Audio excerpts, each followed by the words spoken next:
Hello and welcome to Skitty Animates. I'm Skitty, and today I'm going to talk about the long overdue topic of line of action. If you're unfamiliar with line of action, it's essentially a line that dictates how the body moves. The purpose of line of action is to make your poses look more alive, dynamic, and fluid. A quick disclaimer before we begin, rules are meant to be broken, so even though these are the fundamentals to get started, they're not set in stone and whatever works for your animation is still great. But before we dive into Maya, I'm just going to pop over to Photoshop and show you what shapes people typically mean when they say line of action. The most common would be a C curve. There's also a reverse C, which some people refer to as a D curve. There is a S curve and also a reverse S curve. A lot of people think that S curves look bad and that they shouldn't be used, but I'm just going to put this out there right now.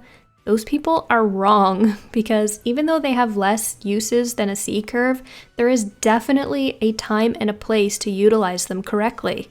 Now that we know the four basic shapes, let's pop back over to Maya. The rig that I'm using today is the Kayla Rig. I'll put a link in the description below from where I bought her from. She's only like $12 and she comes with a mod for the male version of her, and she also has an age slider. I believe that the ages she comes with are 6, 12, and 18. She also controls really well, so if you're looking for a cheap, good quality rig, I highly recommend that you pick this one up. What I'll be using today is her age 6 and 18 versions, just to show how line of action can affect different size characters differently, but I'll get more into that later. Now, if you're looking at these poses and you think that they look bad, you are absolutely right. Even though there's nothing fundamentally wrong with these poses, they're very stiff, there's no life in them, and there's also no personality in them. There is nothing in these poses that would tell you who these characters are. Now I'm going to pop over to frame 2 where I've fixed these poses. As you can see on the younger version of Kayla, I put a small C curve on her. And on the larger version, I put an S curve. You can certainly use extreme curves if you want to, but they absolutely don't have to be. Where younger characters typically end up being more expressive than older characters, I made the C curve on the younger Kayla a little more extreme than the S curve on the older version. Now if I pop over to frame 3, you can see I put a S curve on younger Kayla and a C curve on older Kayla. And older Kayla looks pretty decent with a C curve, it's just a different type of pose for her. But if you look at the S curve on the younger character, it looks kind of wonky. That's not to say you can't use an S curve on a smaller character, but it's going to be harder to pull it off. Something important to keep in mind when doing the line of action for your character is their silhouette. If we press 7 in Maya, we can get a rough idea of what the silhouette of these characters looks like. And you can see that older Kayla is fairly easy to read her C curve, but the silhouette of the S curve on younger Kayla is difficult to understand if you didn't know it was there. I won't go any further in depth on silhouette in this video because it's not the focus, but I will leave a link in the description to a really good blog post if you'd like to dive deeper. With these characters' ages in mind, I decided to mock up some poses as if these characters were excited. So if we go over to frame 4, you can see that these characters are essentially in the same pose. The only different factor is how they react based on their age. The younger character's emotions are obviously shining through much more extreme, and even though the older version is experiencing the same level of excitement, the way it translates to her face and body are much more subtle. Now when you're animating line of action, a good thing to do is to flip the curve on your transition, a C to a D, S to a reverse S, etc. So for example, if you were to pose shift into these excited poses, both Kaylas are currently in a D, so it would look best to start from a C. So maybe something along the lines of what we have on frame 2. Even with older Kayla in a reverse S, we can still smoothly transition her into either C curves. Shifting poses between frames 2 and frame 4 would actually be very simple. For an example, I put our frame 2 pose on frame 5 and our frame 4 pose on frame 30. And all it needed was one simple breakdown and a couple of eases. This was about 5 minutes of animating per character, a very simple, easy to pull off pose shift. Now this is actually the same action on 2 different types of characters. You can tell the difference because the younger version of Kayla is a lot snappier. She gets to her end position a little bit sooner, whereas the older version of Kayla is a lot softer and she hits the end pose a little bit later. She may be internally as excited, but she's not expressing it like a child would. For the breakdown, all we had to do was dip the hips, put a little bit of squash in the face, neck, and shoulders, and a tiny bit in the spine.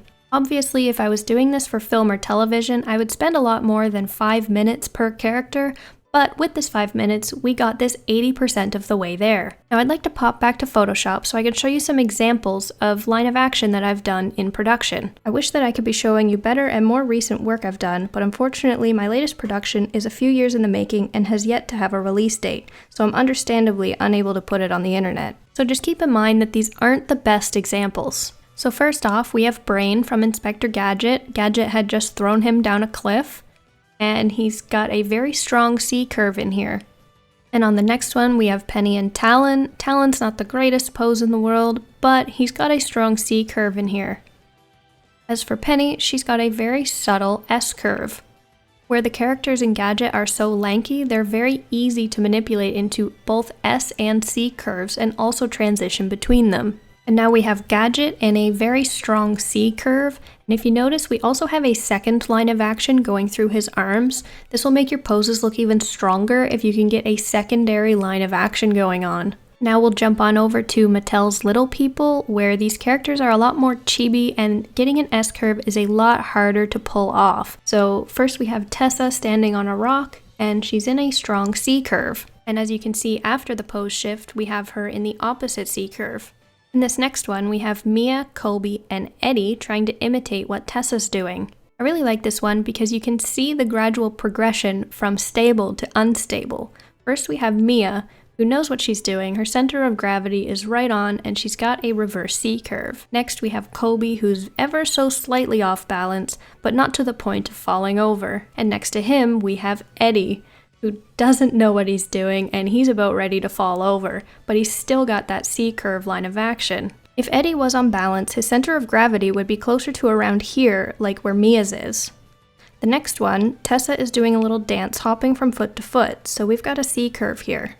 As you can see in the next one, all I did was flop the curve. And believe it or not, this is actually a different shot where Tessa's doing a little dance. We got our C curve going on here, and her finishing pose is actually an S curve. This just goes back to the fact that rules are meant to be broken. Her geometry may not have been built to pull off an S curve, but with enough time and patience, you can massage it into place to pull off what you're going for. So if somebody tells you that your geometry is not made for an S curve, I challenge you to prove them wrong. Do what you think looks natural and right. There is definitely the possibility that you'll make your S curve pose and it won't look good.